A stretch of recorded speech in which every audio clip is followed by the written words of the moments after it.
Hi, Recap Man here. Today, I am going to explain an American mystery thriller film called Resurrection. Spoilers ahead. Watch out and take care. To save his aunt, an American kid accidentally fell into the river and died. Yet 32 years later, he amazingly found himself in a Chinese rice field. He emerged from the paddy field, stumbling and perplexed. He had no idea why he was in this place. When he was simply making his way to the market, a kind Chinese woman approached him and inquired as to his condition after noticing that he appeared to be terribly confused. The man standing next to him declared his willingness to help the kid. Being eager to help others is seen as a classic Chinese virtue. The unexpected tension thrilled the kid. When he asked him where his parents were, he couldn't recall anything due to the strange surroundings and accent, so he fainted. They finally made contact with the U.S. Embassy with the assistance of the police. The kid was sent back to his country of home. The issue was that the kid didn't have either an ID card or a passport, leaving us to wonder where he had come from and where he was headed. The police assumed that it was either child trafficking or kidnapping. But after checking the major states in the United States, they found no recent incidents of missing people. This raises serious suspicions about the agent's current case. The kid remained silent and appeared terrified. The only hint is the boy's clothing with Jakob written on it, maybe his name. With Agent John's patience, the kid writes Arcadia on his phone. Agent John assumed that the boy would have that as his hometown. He reached out to the local police department's sheriff right away. Yet the opposing side claimed that such a person didn't exist. There was no missing boy called Jakob either in the precinct. John, the agent, was perplexed. He glanced at Jakob in astonishment. He decided to send the kid away, so he called the children's home's telephone. However, the boy insisted on having parents in a home. After observing the boy's sincere eyes, the agent made the choice to drive him home. As he arrived in Arcadia, he requested Mike to show him the way. The boy listened and nodded. His face lit up with a long-awaited smile. John started the car and drove away. After a lengthy journey, they, at last, arrived at their destination. John parked the car in front of a family's home at the kid's signal. He got out of the car and went to ring the doorbell. An elderly man opened the door. What's this about? Did your son go missing, sir? Why? I haven't. He's okay. My son died 32 years ago. Agent John suddenly displayed a surprised expression. It seems he must have been looking in the wrong place. He apologized and decides to leave. But just then, Yakov, who had been hiding, dashed up the stairs, shouting for his father and leaping into the old man's arms. The father thought he was hallucinating in his old age. How could this be? John was perplexed beyond belief. What the hell is happening? The man's wife heard the noise and approached at that very moment.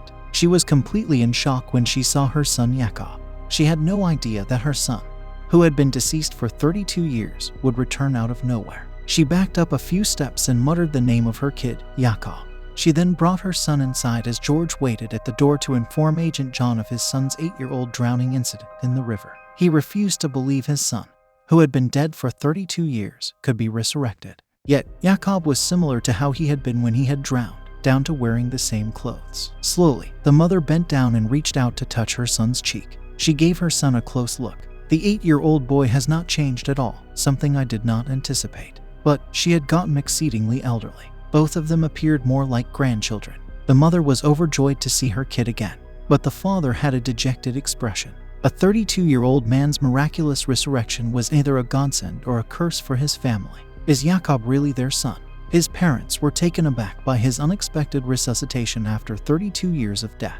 Nobody is aware of what this means. Just while the cops were questioning him, John discovered a picture from 32 years ago.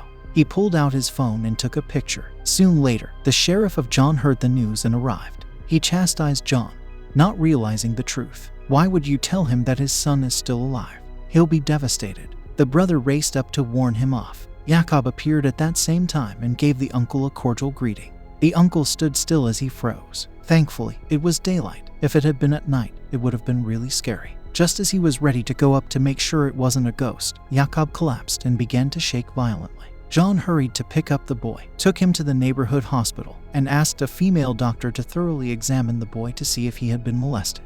Jakob's chest was examined by the doctor using a stethoscope, but she was unable to detect any sound.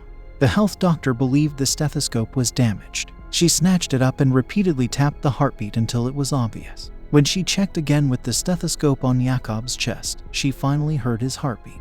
Agent John was speaking on the phone with his female boss outside the door. After learning that the boy's parents were in their 60s, the female supervisor suggested that they do a DNA test. Jakob must be brought back if the results don't match. John arranges for a doctor to conduct a DNA test on them before hanging up the phone. Jakob stands in front of the window at night and simply observes the light outside. Before the test results are given, Jakob mysteriously and suddenly disappears. After a protracted search, the father and the police were able to locate the kid in the woods. But as soon as Jakob spotted his father, he ran off for the woods. John pursued his son out of concern that he would have another accident. He continued having warm memories from his youth come back to him while he played with his son.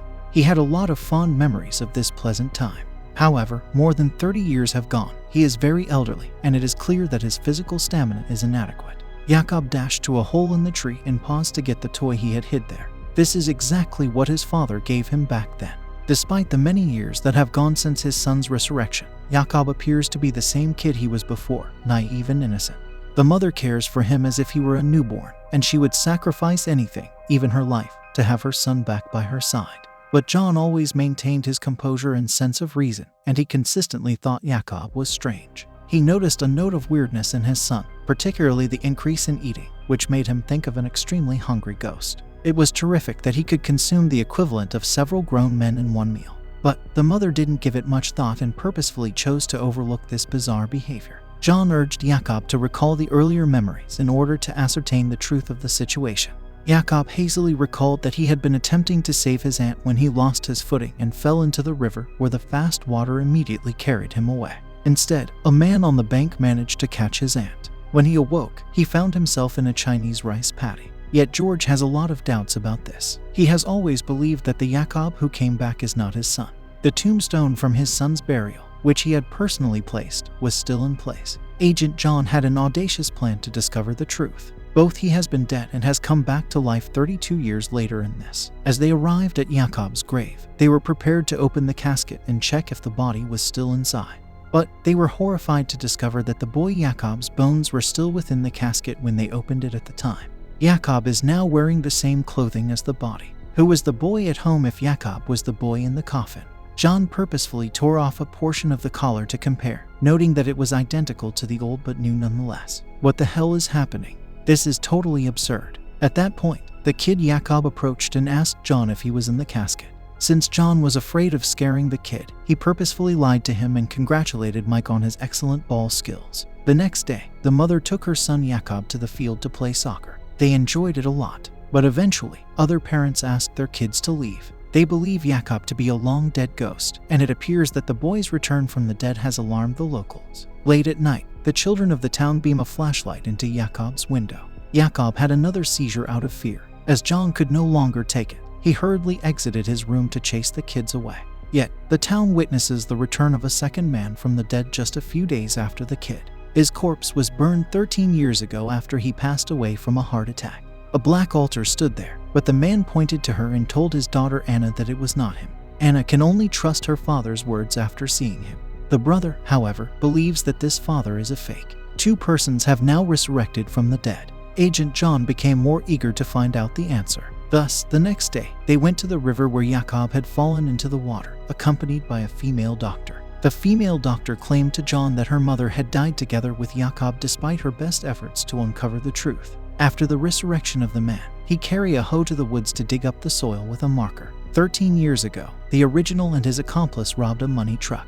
All of the cash was interred in the forest. He just buried it well since too much excitement caused a heart attack and death. After his resurrection, the man's only desire was to give his children's money. He dug for a half day, but found nothing. He thought his sidekick had stolen the cash. The man was so enraged that he brought a hammer to the partner's residence to inquire about the location of the money. The conspirator did not care about the man's life, only the money. In a fit of rage, the guy killed his companion before carrying out the same 13-year-old plan to loot the money truck once more. He intended to give his cherished daughter the money. Nevertheless, everything is now under watch, and before he can give his daughter the money, the cops have already encircled him. Due to her father's criminal behavior, the daughter also lost her job. Running to the prison, she confronts her father there. The guy escalates his violence as a result of his daughter's ignorance. John went to the prison in search of information from the inmate. Yet, as soon as John turned to pour water, the guy who had returned from the dead vanished. He looked into the surveillance, but came up empty-handed. So Jakob, who resurrected, vanished with him.